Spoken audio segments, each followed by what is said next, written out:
Trains are chugging up the hill. Trains are chugging up the hill.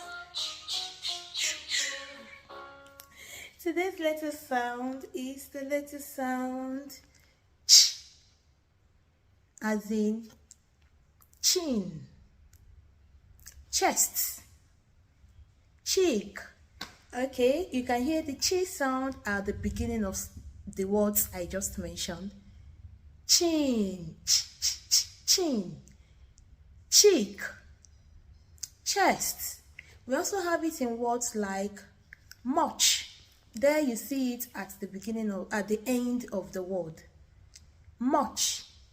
The letter sound ch is at the end of the word. We call it ending sound.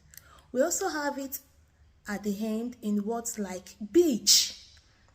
Beach. You can also have the sound in words like rich. My mom is rich. My dad is rich. Alright, so the action for this letter sound ch is you move your arms by your side like a steam train and say ch, ch, ch. Alright, so I want you to look around, think of words that has the letter sound ch. Let me give you one more. Cheap.